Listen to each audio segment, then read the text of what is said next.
Okay, we'll record anyway. How are you doing, Susan? How's life treating you? How's everything going on? How is the family? Hold on, let me unmute you. Sorry. Go ahead. What? Everything's fine. My younger son's got AP exams this coming up week, so he's busy. Nathan's just hanging out reading a bunch of books. Right. Okay. So quality, calm, hopefully sane time. Hopefully sane, I right? get a bunch of stuff done, like on my long to-do list that needed to be done, for a while, that now I don't have any more excuses for not getting it done. I hear you. I actually realized that I had no excuse also for some of the things I was like telling myself, oh, like I just don't have time to work out. And guess what? You have time now. So guess what? Yeah. Get moving. I think we're all finding like facing ourselves in a different way, and our families and the dynamics are definitely interesting in that regard. Karen, how are you guys holding up? We are all good. Yeah. Yeah, all good. Send my love to Erin, obviously. Well. I was getting sorority information today. She was filling me in. She'd spoken to some of the girls. Yeah. So always nice to catch up. Yeah. Yeah, we're using a lot of this time also for that, just to the good old fashioned catch up with people that Right. are important, that when we're inundated, there is no second to do that. So, and then just checking in with students, seeing how they're doing. That's kind of what we've been doing on our end. Okay, so what I think we're going to do is we'll jump right in. I'll do a quick recap. Susan, I did record last class, which was a really kind of good summary and recap. It finished the last chapter, and it was a really good summary and recap of kind of what we've covered so far. If you had a chance to listen, great. If not, that's okay too. It sometimes is good to hear it like kind of work through. And I think if Karen recalls, I think we did a pretty good job together, making sure all the questions were answered and that we were in a good place, kind of where we're up to. So we ended off last chapter. I'm just going to look at the like kind of key points. We talked about the long short way, and how impulse control, each one have benefits, and when used in conjunction and in collaboration, they're most effective. Like we said about changing how you feel about something may take a long time, but the results may be lasting, versus a quick adrenaline or a quick urge too. And we discussed actually how that relates to when we feel like we're struggling with something or a certain mitzvah that we want to do. We know it's a good idea to light Shabbat candles and bring that light into the home, but like every Friday gets chaotic, and how do I do it? So we discussed how that would be like applied in the long way or the short way. And we talked about they both advantages, and that there are times we need both. And that we talked about when it comes to our own personality and our own like character development. And we also kind of looked at it with our relationship with Hashem, or our relationship with Torah mitzvot, that there are certain mitzvot that are going to be easier and more intuitive and smoother and like no big deal. We feel it, we're connected to it. And there's some that are going to be more complicated and challenging to do or to really, really kind of adapt to. And we talked about like I said, the advantages of both. And we said that if we focus on the fact that every single time we do a mitzvah, there's a connection to Hashem.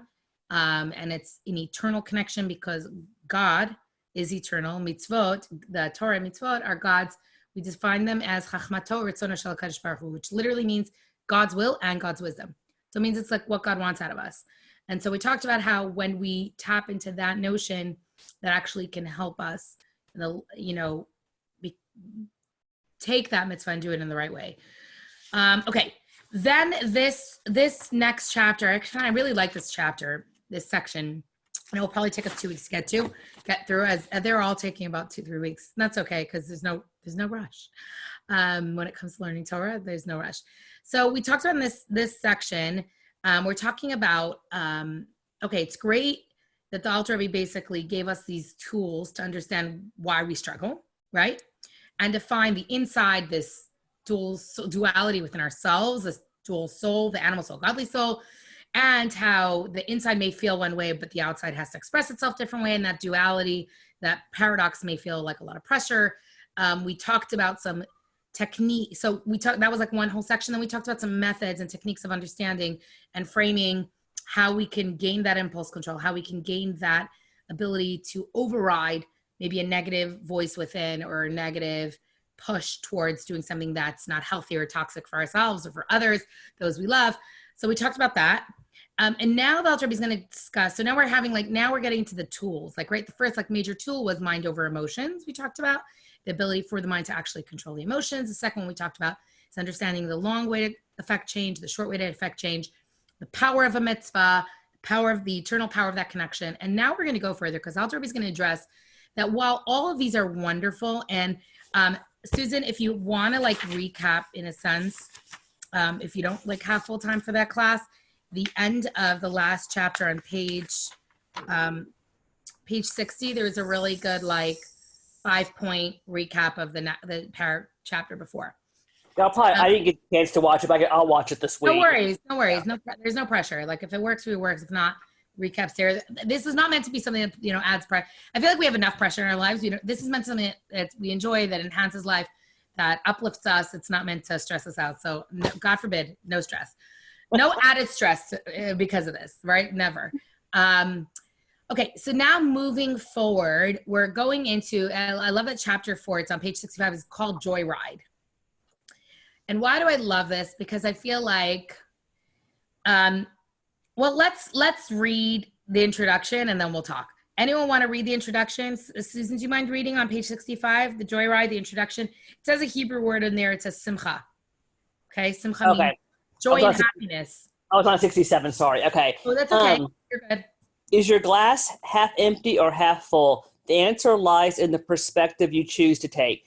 Because happiness is an action, not a reaction. It's a state of mind, not a state of being, in disposition, but in your disposition. In this lesson, you will learn how to keep life from getting you down and the secret to greeting each day with a genuine joy and optimism. Okay, this is all about joy and happiness, mindset, perspective. And this is why I really do love this chapter, because we're going to see some tips and tools that the Tanya is going to give us on how to navigate this. And remember, we said this is 300 years old and it's based on Kabbalah. It's based on Jewish mysticism. So these are ideas that have existed within the Jewish psyche and the Jewish mindset for years. Just tapping into them and recognizing that we have these gifts and these tools is a whole different ballgame. So we could all relate now, I think, almost so powerfully to this idea of is my glass half empty or half full? Even right now, when we're in such a world crisis, the entire world brought to its knees by this microscopic virus, right? And yet you can see how different people handle the stress differently. Different people handle the quarantine differently. Different people are going through these things, with grace. Some people are struggling. And I will add to it, and I'm just totally being transparent here, there are moments that we can be graceful and have the right mindset. And then there are moments where it's oh my gosh, the uncertainty, how long will this end? The financial fear of the ramifications of this, or God forbid, having someone that we know that's ill, which that alone is, petrifying and all consuming. So we all can relate right now. I feel so much to this lesson about our mindset playing a huge part in how we navigate crisis. And for sure, specifically how we're navigating the crisis right now in this world. And obviously here, there's some pretty profound words right here just in this introduction, but it's not a state of being. And it's not in the position we find ourselves, it's in the disposition. Meaning, often I think we can fool ourselves and say, if I accomplish this, or if my child gets this, or if I just get, X amount of money in the bank, or X child gets through their AP exams, or this child graduates and gets a job, or this, whatever our milestones are, if only, my relationship with my spouse wasn't so toxic. We can always think the next thing, whether it's a life event, an item, an object, a material thing, a mindset, that's going to lend us happiness. And then from there, okay, if we get to there, then happiness sets in. And the author is actually going to challenge that notion, but then he's going to give us real tools, because this whole idea of pursuit of happiness is not a very Jewish idea. It's just not. Yes, liberty, but pursuit of happiness is not a very Jewish idea, because happiness is not something we can pursue, we can gain, we can accomplish. Happiness is a mindset. Okay, that's easy to say, but how do we do it? I always compare, for the students, in the secular New Year, what do we wish each other? We wish each other Happy New Year, Happy New Year. And everyone's getting drunk and kiss someone you love at midnight and wear something fancy and have a big party, right? Like that's what New Year is. And in what do we say, Rosh Hashanah? We don't say Happy New Year. We say Shana Tova. Have a good year. Okay. So right away we could say, okay, in Judaism, it's not a mistake that Judaism doesn't wish each other Happy New Year. We wish each other a good year, a sweet year. And that nuance, even though it seems simple, is actually indicative of a real mindset shift.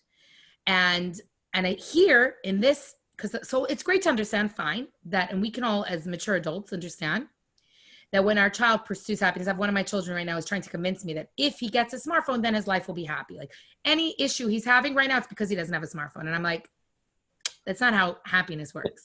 It's not. It's just, first of all, he's not going to convince us because we're pretty stubborn. Second of all, it's just not how happiness works. And we know that, right? So it's great to have this mindset of like, okay, Happy New Year is about me having a party, me having fun. And Shana Tova, a good year and a sweet year, is about me doing good, bringing goodness into the world, bringing sweetness into the world. And that actually leads. The funny thing is living a good life, which everyone will define that differently, but let's say according to the Torah's perspective, where we're giving and we're connected and we're anchored and we know our potential and we're maximizing using the gifts God gives us within our talents and our abilities to bring light into the world. That's good. And you know what happens when you're doing good? You feel happy. You just feel happy. So what's amazing is that this mindset is so Jewish, but it sounds a little cliche and it sounds a little unattainable. So it's great to know that according to Judaism, doing good will make me happy. And we focus, we don't pursue happiness. It comes from within. It comes from being grounded and anchored and connected. Lovely. Great Dvar Torah. But like, okay, how am I going to do this tomorrow? When the stressors of life, when my livelihood is up in the air, when my child's health is up in the air, when my emotional well-being is up in the air, when my marriage is in shambles, whatever the things that cause us to be unhappy or to make us struggle, how do we practically get through this? And I want to tell you something that's jumping out at me right now, which is like really jumping out at me. I have a very good, I had a classmate, I have a small class, you may have seen on Facebook, one of my classmates who's a mother of 8 got diagnosed a year and a half ago with a very bad cancer. And for a year and a half, she really fought a battle. And those who knew that from the onset, the prognosis was, there was basically no hope. And it was just about keeping her keeping her alive. Her youngest is turning bar mitzvah next week. Her oldest, is turning bar mitzvah next week. And her youngest is 2. So from when the baby was 6 months old till the past year and a half, she's been very, very sick, very, very ill. And last week, she passed on, her soul returned. And it's so fascinating because I could look at voice notes she sent me. And she was connected to a lot of different people. We had a large classmate. She comes from a large family, siblings. She was just, a lot of people knew her, know her, family know her. And one of the things that was so fascinating is that throughout this time where she got a prognosis that said basically it's over at a year and a half ago, the grace and the grace, the dignity, the positivity, the unwavering knowledge that God could perform a miracle at any time was how she lived. It wasn't because she was in denial and didn't realize how bad it was. And it wasn't because she wasn't cognizant of the fact that she's leaving 8 young children in this world. It was because she truly, was anchored and connected to God and spirituality. And she understood that whatever was happening was from above, which I don't even know how to wrap my brain around it. And her grace and positivity was just the way she lived. So I'm going to tonight dedicate the class in honor of her because we know Judaism teaches us that when a soul passes on, we talked about the last class, but when a soul is in this world, our souls are eternal. They're part of God. And so they're literally a portion of God within us, which we talked about a little bit earlier in Tanya. And our souls, we said this in the past, but we're not bodies that happen to have souls. We're souls that happen to be in bodies for whatever amount of time God chooses. And but when a soul is in this world, that's when it can accomplish goodness and light and kindness and lift up the world and lift up the people around it and the people we meet. And so when a soul passes on, it can no longer do mitzvot. But those who are left behind, we can do mitzvot in that person's honor, which is why someone will dedicate a Sefer Torah in someone's memory, or someone will dedicate a synagogue or a building in someone's honor and memory, or someone will give tzedakah in someone's honor, because it's not fake. It's because we're sending those gifts up to the soul, because the soul can no longer, soul needs that partnership between body and soul, which we talked about creates friction and duality and, struggle of materialism and spirituality. The soul can't give tzedakah, can't run and do a favor. It needs the body. So I feel like this is a small gift we could do. When we learn Torah, we're connecting with God and with its source. We're bringing light into the world. And I'm dedicating tonight's class in Toba Razel Bat Yosef Yitzchok, in honor of and in memory of her and in honor of her. As she taught me in her, it's not a long life. She was 39. It's young. In her 39 years, she taught me a lot about being warm and positive and graceful and good, just good. So, and I feel like a lot of the lessons, when I was looking over this lesson today, which I knew, and I shared with you guys last week, I'm like 2 weeks ago, this is one I really love this lesson, because I feel like it's so practical. I feel like a lot of this lesson wasn't a lesson or a subject she studied. It was really how she lived life. And I don't think I'll forget that ever, because she was an inspiration. And I pray for her children, really. That's the truth, that they should be able to feel the embrace of those who love them and love their mother and feel, cared for. And you may have seen it on my Facebook page, but it's pretty heartbreaking, pretty heartbreaking. But we'll learn together in her merit, and we'll learn together in her honor, and you'll see the lessons that we're going to learn are really ones that if someone lives with this kind of faith and this kind of joy and this kind of dignity, they live with it. Okay, jumping right in with that introduction, but I feel like you can learn in her memory, what a gift we can give. It's an eternal gift. So we talked about, we understand spirituality and we understand that we could have goals. So anyone here, you've ever set a goal for yourself? I set goals very frequently. Yeah. Right? And some we manage to do, and some we push off because we're, quote, too busy. And sometimes when all the too busyness is distracted from us, we have to face ourselves. I was talking with a group of high schoolers, and I was asking, give me an adjective that defines this time we're living in. And one girl said, very revealing. So what do you mean revealing? She said, it's revealing because it's showing me what I really stand for. I was like, ooh, wow, that's powerful. That's really powerful. So yeah. Hi, Leora, how are you? Hold on, I'm going to unmute you so we could hear you. Hi, Leora. How you doing? Hi, sorry I'm late. No, you're totally fine. We recorded, so we'll send it out. You'll be able to catch up on the first introduction. It's kind of recapping the last class, and it's just a framing. This chapter, if you want to look on page 65, I'll kind of give you where we're at, the intro. We're talking about the mindset of happiness and the Jewish perspective on happiness, and that while it may be cliche that it's a mindset and it's not any accomplishment goals or anything like that, that really is our disposition that frames whether we're happy, whether we're happy or not. And so we talked about that so far. And then we just dedicating this class in memory of my friend who passed on last week, who really lived with that deep level of joy. And we're going to move forward. And it's really practical lessons. And now that we're going to gain, hopefully from the Alter Rebbe's wisdom and from Torah, from Kabbalah, we're going to gain tools on how to live a life that is full of genuine, authentic happiness, and happiness that's sustainable.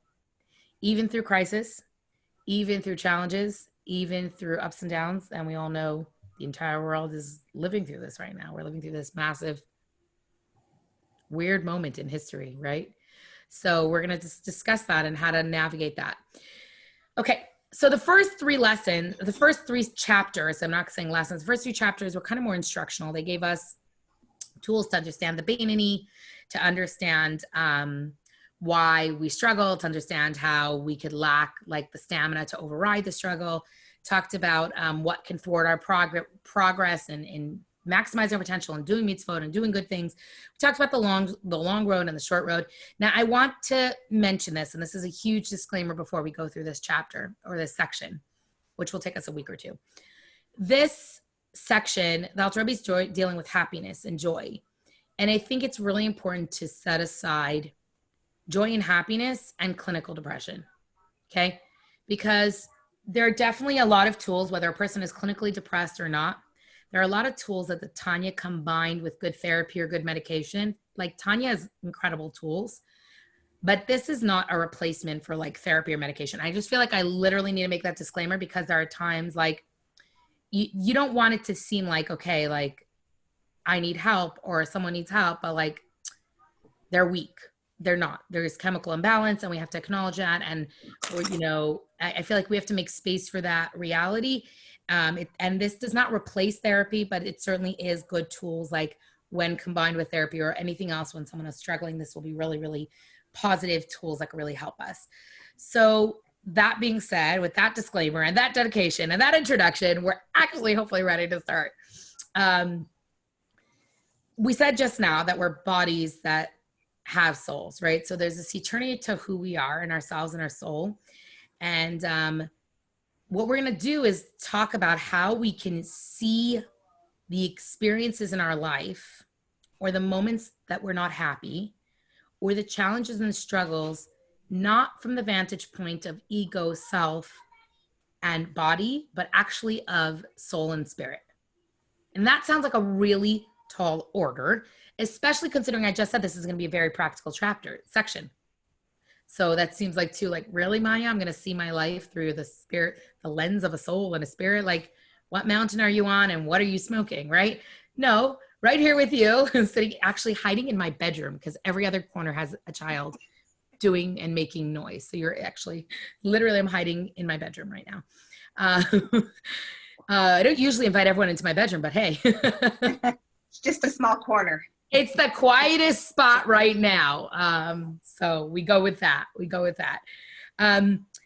So we're going to talk about how we could maximize potential and happiness and how we could serve Hashem better through that happiness.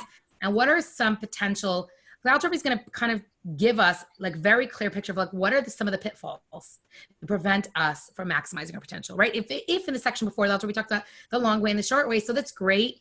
And I may be able to sustain that for a while, but there's going to be bumps in the road. We're all living through a giant bump in the road right now. How do we handle it? Okay.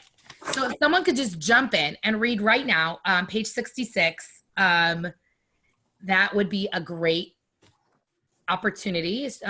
Susan, if you would like to read, if you don't mind. Sure. Yeah. But this is a cardinal principle that with a victory over a physical opponent, for instance, two people who wrestle each other with each striving to fell the other. If one of them is lazy and sluggish, he will easily be defeated and will fall, even if he is stronger than the other. Similarly, with the conquest of one's evil nature, it is impossible to conquer it with laziness and sluggishness, but rather with exuberance, which derives from joy and an open heart that is unblemished by any trace of worry and sadness in the world. Okay. So fascinating. The Alter Rebbe starting off with back to the struggle. The Alter Rebbe is basically mentioning, guess what? There's a battle going on. Okay, internal battle. And it can be in our mind, it can be in our spirit, it could be with a mitzvah, it could be with a personality trait that we want to work on. Yeah, we have a battle. When you have to go to battle, if you're sluggish and you're tired and you're lazy and you're not lazy as in like, I'm too tired, but like when you feel like down and like, I don't know if you've had this over the past, 9 weeks. I think we just sent out our 9th Shabbat to go. I could not. When I was packing it, I'm like, I can't wrap my brain around the fact that it's been 9 weeks of this. And it's really mind-boggling, actually. Mm-hmm. So when we approach, let's say, our challenge or our difficulty, if we approach and tackle something with zest and joy and energy, or we approach it from, now we could be somewhere in the middle also, like with like, okay, I got to do this. It's like a chore. I got to get it done. And we all know within our own daily lives, there are parts of, let's say, nurturing, caring for our family and our children that we could feel like energized. So I know there's some mornings I wake up and I feel like very energized. I'm gonna like make a healthy breakfast and dive in. I'm gonna exercise before the kids get up, and I feel like very like I got this, can do attitude. And then there are sometimes where I just like peeling myself out of the bed is just like effort, like oh, like just like snooze a little bit more, and like, and again, neither one is wrong, right? I'm not saying right or wrong here. We're not defining what's right and what's wrong, especially not in this crisis and not in this situation. But we're saying we could all relate to areas in our life when we're ready to tackle something with like positive, good energy. And the times where we're like this like heaviness, do I have to? And we know that when we're going into it, even if we have to do it, and we're going into it sluggish or frustrated, it's going to be harder to do. Okay. When you approach something, I know for me, I'm approaching certain aspects of, let's say, this new reality in our lives of all, 8 kids at home. Every 5 seconds, there's another meal going on. I kid you not, at 1 a.m. last Thursday, I was woken up to the smoke alarm going off because someone was frying or grilling salami. I promise I made dinner, right? And I'm like, really? Like, I promise you were fed, right? Like, but I could approach that from like, okay, they're a growing teenager. At least they ate on their own. They kind of cleaned up. I mean, the frying pan in the sink is called cleanup, I guess, like, no, like there was no, no cutting board, like there was no like wrapper on the counter, like minus the smoke alarm and the dirty frying pan. Like I consider that's progress in my house. That's fine. I'm like, but I was just like laughing. I'm like, I could have approached it from like humor, which thank God this time I approached it from humor. Or I could have been resentful, right? Like, are you kidding me? I made you such a healthy, nutritious supper. Like we said as a family, like, whatever, and like been resentful. And we all know that when we approach things with positive energy versus negative energy, or as opposed to, and I'm saying that versus because there are moments that we can tackle things with positive things. Or I know there are days that I like start off positive and by like 10, it's already like going down. And I'm like, so what went wrong here today? Like I woke up earlier. I davened. I had coffee with you, so I felt grounded. I davened Hashem. I felt connected. I exercised. I felt like I was nourishing myself. I made a healthy, and like, it all went to hell. Like, what just happened? Like, how did that happen? Right. So we all know when we have to do things for our family, or for those who we're quarantined with, that there are moments that could be very positive, very energetic. And there are moments that could feel a little bit like, whenever we have those moments, our family has come up with this like joke. We just go quarantine day number, 75, 750, 98. Like it's our like running joke. Or if someone does something like totally awful, just look at each other and be like, quarantine day 78, like we'll just throw it. I have no idea how many days we stopped counting. It's healthier.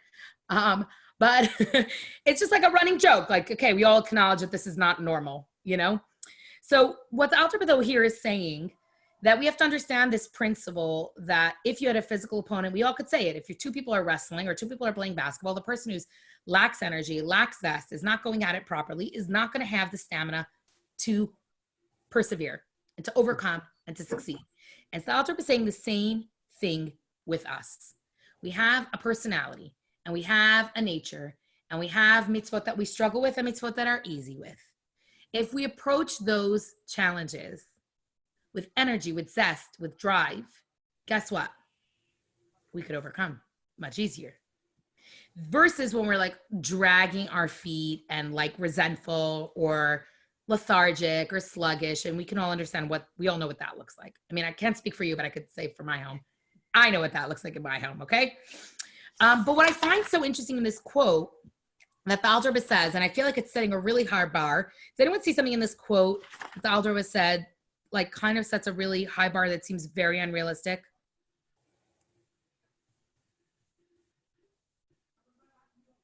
So here's what I find.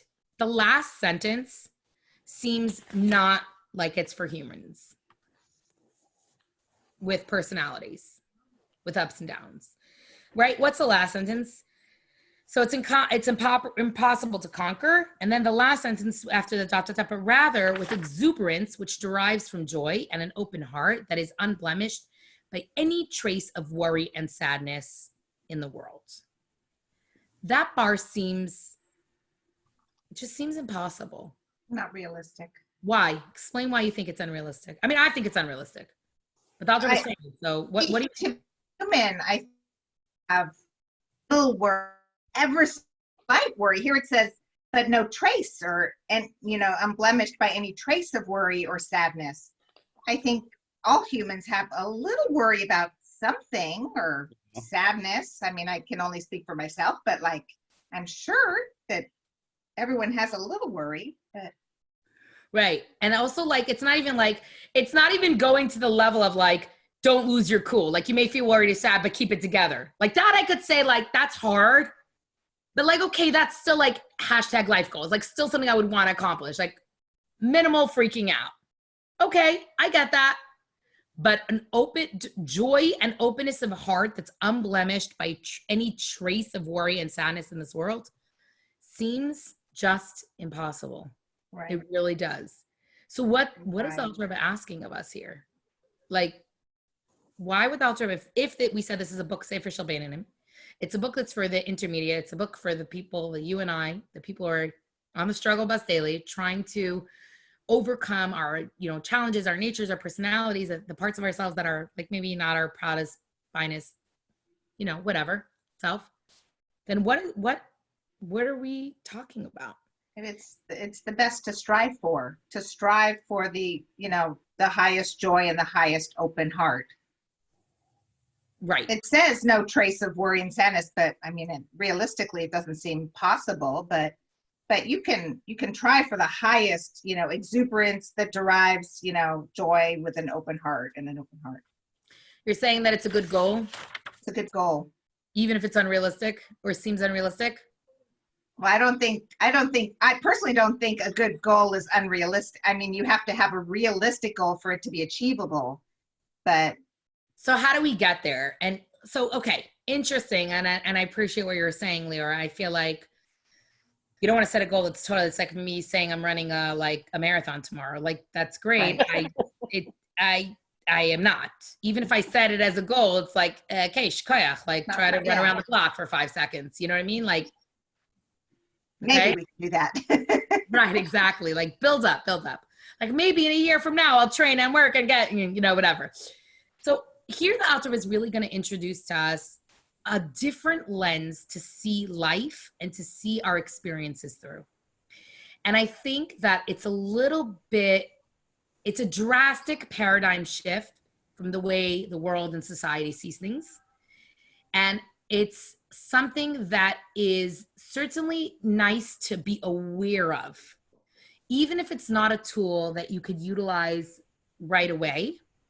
Even if it's just an awareness that that tool exists, it's still like a nice way to be able to see things.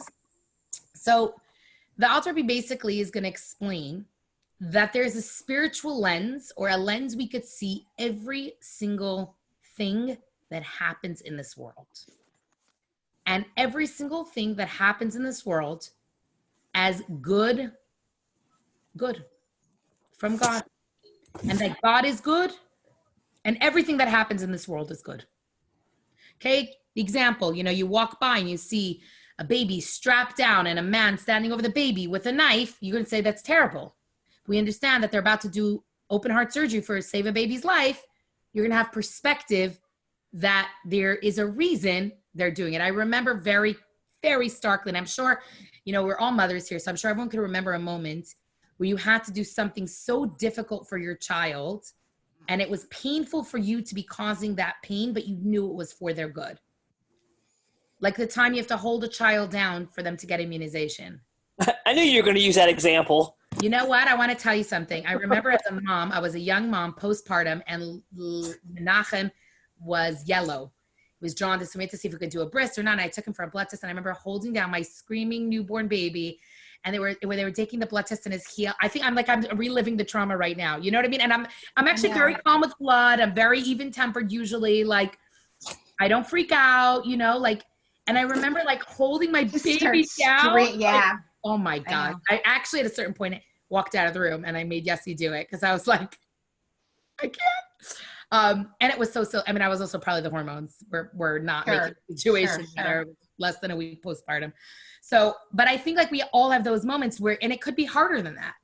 It could be, making a child not rescuing a child who's failing in a certain area of their life and letting them deal with the ramifications of that failure so they learn. And meanwhile, you could scoop in and solve that problem for the child. Right. You have the ability, you have the manpower, you have the skills, you have the whatever, you have the connections, but right? That's an example where as a parent, we can understand concealed good. So concealed good is weird. It doesn't feel good not to do and not to watch the person experience. And then there's revealed good. You buy your child a new bike, revealed good. You hold your child down as they're getting an x-ray. I remember also once having to do that physically for, like, I feel like I'm telling this child needed a hip x-ray, whatever. They were breached. You know, every story, there's always 6 kids, plenty of stories, right? And each one of us have our own stories. And I bet if we went around, everyone could share a moment as a mom where you had to do what was hard and uncomfortable and painful, but you also knew it was part of that child's growth, right? The very famous story of a person watches a chick hatch, and it watches the chick peck and peck for hours on end, and it's pain, and the chick finally breaks through and like collapses into the, you know, the floor panting, and like he sees the next chick hatching, and he's like, this is ridiculous, what pain this chick has to go through.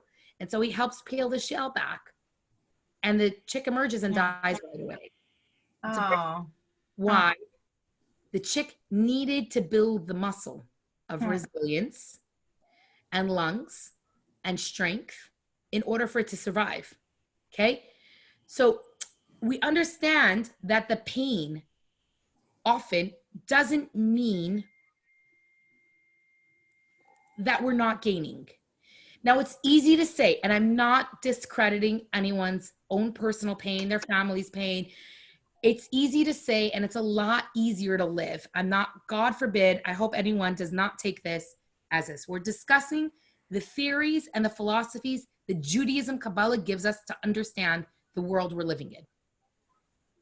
And Kabbalah tells us that God is good and everything that happens is good. Now, that's a bold statement for many of us. There are moments where like, really, God? Really?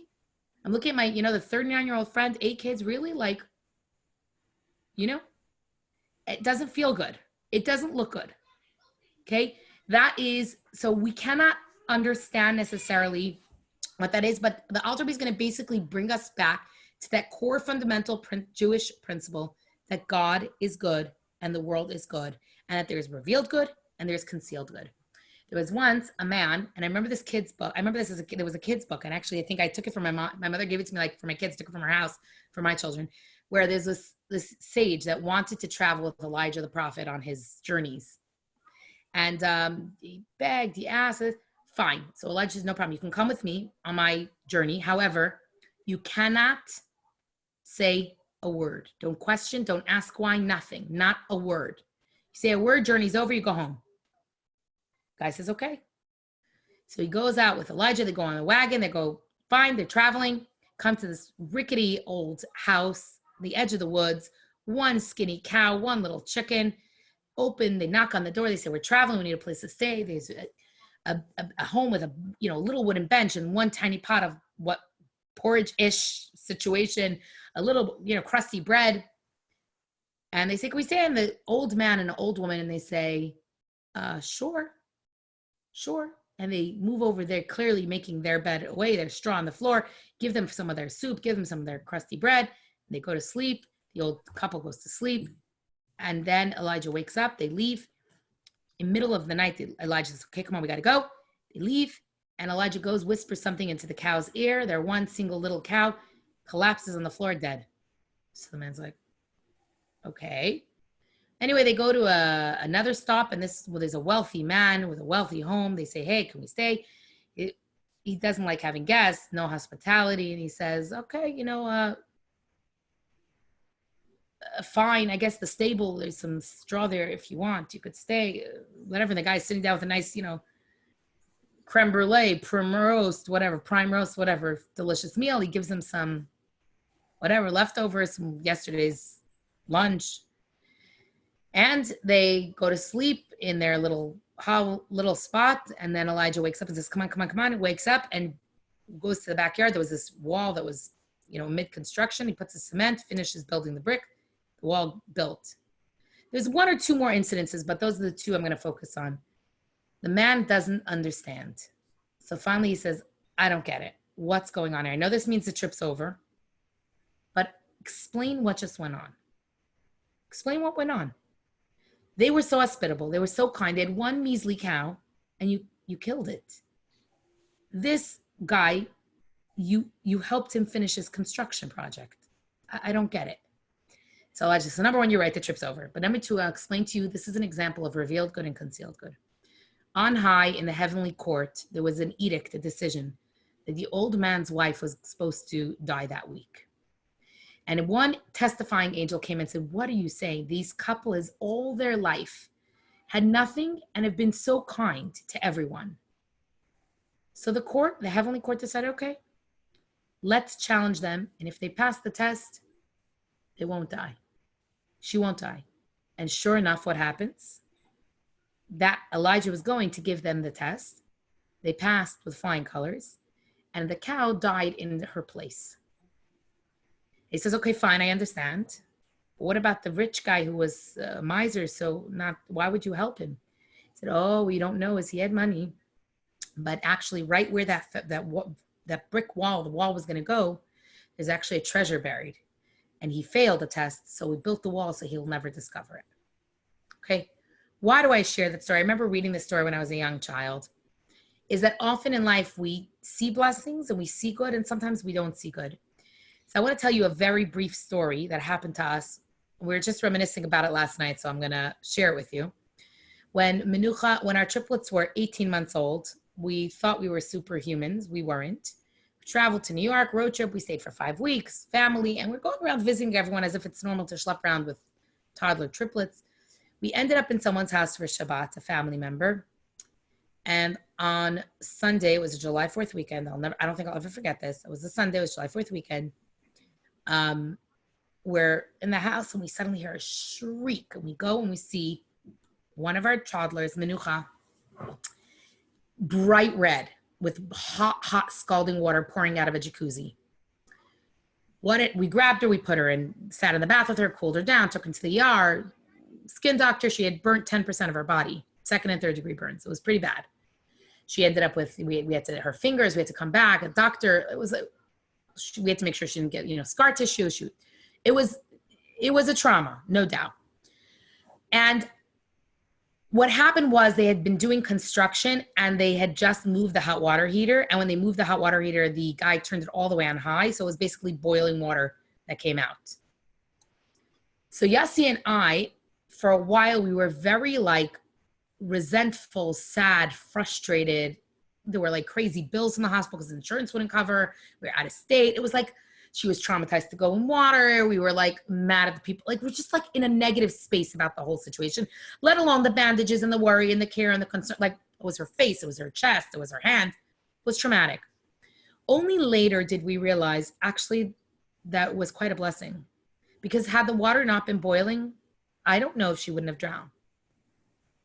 She was a very curious kid. She had climbed 2 steps. There was a giant jacuzzi that was really, really big. Imagine the water was cool water and she sat there and splashed and leaned over. We would have never known. Why am I sharing that story? It happens to be fresh in our memory because we were talking about that summer last night.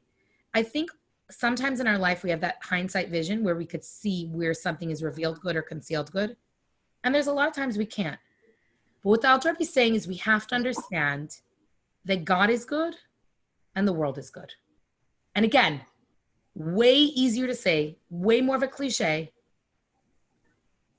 but this is our fundamental belief system.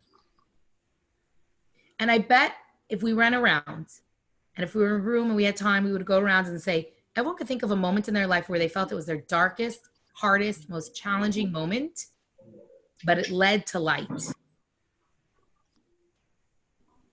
And feel free to share if you'd like a moment that you feel that way, where it was really felt dark or our biggest struggle led to light.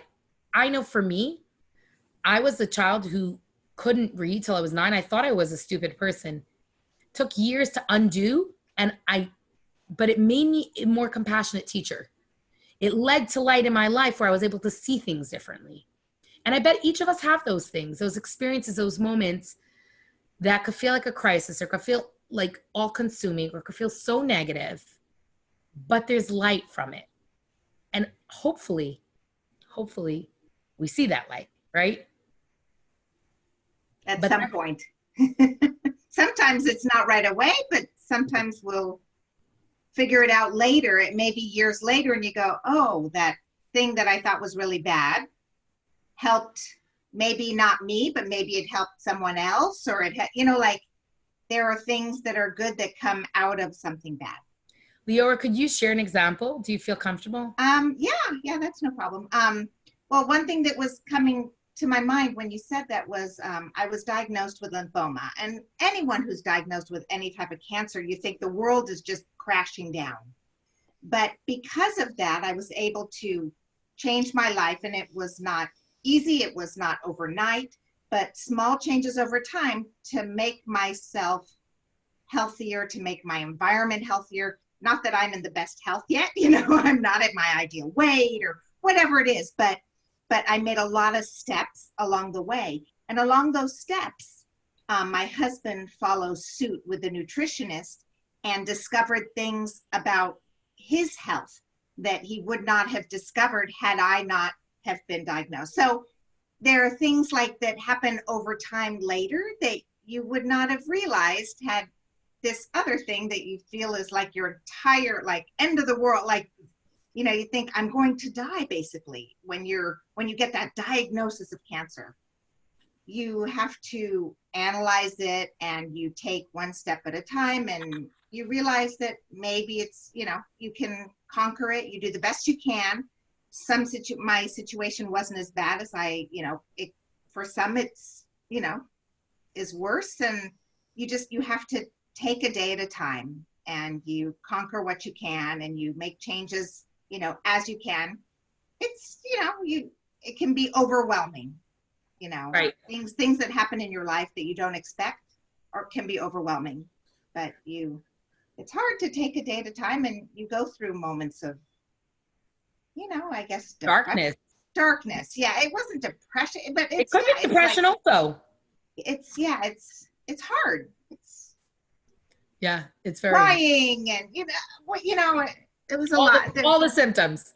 Yeah, you go through a lot, but now, years later, I can look back and go, okay, well, things happen for a reason, and I've made changes along my life, and it's helped not only me, but my husband and my family. There are things, and you don't realize all the changes you make until you look back, because it's day by day. You can only do things. I feel like Leora, your message that you were just saying, you articulated so well, is like so much of like a practical tool for right now. Yeah. Like literally handling it one day at a time. And I actually find for sometimes it's like 1 minute at a time, or 1 5 minute, or 1 hour Right. second at a time. Right. Like, Right. I don't think this is simple for anyone. Right. So I definitely understand the need to try to have that mindset. Now, it's very important, though, that we don't look at someone else's misery or pain or challenges and be like, oh, Absolutely. don't worry, it's not a big deal. God, it's good. Like, No. Yeah. No, everyone also reacts differently, and you don't want to take what happened to you, like yours was like mine was so much harder than yours. Oh, you'll be able to get through it. Like, that's not going to make them feel any better. We can never minimize someone else's pain. Absolutely. It's hard to be in their shoes. Also, you don't have their makeup of genes, and they may react to something even smaller in a bigger way. You have to just take everyone as they are and support them and help them. And especially in this, I've realized in this, quarantine situation, in this climate, I'm used to being at home. I'm used to having my husband kind of run a lot of the errands. So for me to be at home every day, it's not as, I guess traumatic or, as life-changing as some. And I realize that for some, it's really hard to be at home all the time. Yeah. I also think it's interesting. I find it interesting that let's say even in our own little nucleus or our own little family, like each of us are kind of experiencing this at different ways and different ways at different times. So it's like this person's going through this journey and this one's going through that journey, and they don't all go the same speed or the same ups and downs. So as a mom, I'm trying to be more like empathetic and compassionate to like, yeah, today's a really hard day for this child, or hard moment for that one, and like not be like, oh, you're fine. Like you're fine. You're quarantined with a pool. Like you're okay. You know, like I'm trying to really, you know, you have meals, but we have to be the empathy and compassion for others going through their struggles and their challenges. We can never lose. We can never lose. It took me a little while to kind of realize that, like, you know, 2 weeks, 3 weeks to kind of go, wait a second, we're not all on the same page. You know, just because we're all in the same place, we're not really on the same. The way I described it, you know, the way I described it is it's like a roller coaster ride that everyone's going on, but it's we're in the same like time frame or space, but everyone's roller coaster feels different. It just does. Yeah. Like everyone, and so like it's a mess. But that being said, we can only control what we can control, and we have to, using this lens that Tanya's the Alter is like kind of bringing out here, is like there is potential to see our struggles in a different light. Again, I can't say that about your struggles, and you can't say that about my struggles, right? But there is a way to see this with light. Okay. I know we're going to kind of get to an hour soon. So let's at least read text 2. I think that I feel like this lesson is just so powerful and so important. I don't want to rush it, this section on Simcha, on joy, because basically the Alter Rebbe is going to present the idea that through being and maintaining a joyful mindset and a joyful perspective, we can actually navigate struggles better and override the pitfalls of the bumps in the road. And again, by no means are we whitewashing what this experience feels like for people. I'm not. I have to keep in mind that for my husband, this is a different struggle. Right? I'm not worrying about like, will the mortgage be able to be paid? Like that's on his, like, you know what I'm saying? Like, I'm not thinking that. Okay. So we have like, even for empathy for him and what his burdens are, his responsibilities are, empathy for the students. Right now I could say, okay, the student's like, so what? So you don't have a graduation. No, it's a big deal. It's a big deal. It's a big deal what's going on. So it doesn't mean like overdoing it, but it means really being compassionate for other people and what they're experiencing. And then learning how within our own lens to see things differently and positively. And you know what happens when the mother in the house sees things differently? We all know. Ripple effects. Yeah. It's ripple effects. Okay, let's read text 2. Leora, can you read text 2 or Susan? Yeah. Either one, whoever. Leora finally has a book. Yeah.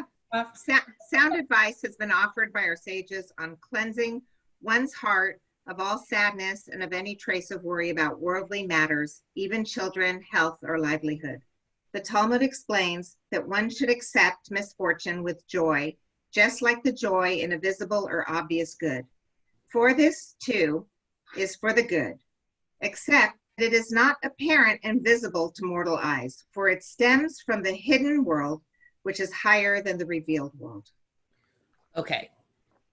I feel like this alone, if we could meditate on this, like I'm not a meditator, but if we could like allow this thought to percolate between this week and next week, we have like real work to do. If we can look at one instance this week that doesn't seem good and understand that the Talmud is saying whatever God does is for the good. I already have mine with my daughter. That was so quick. I know. I'm going to talk to you tomorrow. But the funny thing is you and I reacted the same way, by the way. You know that.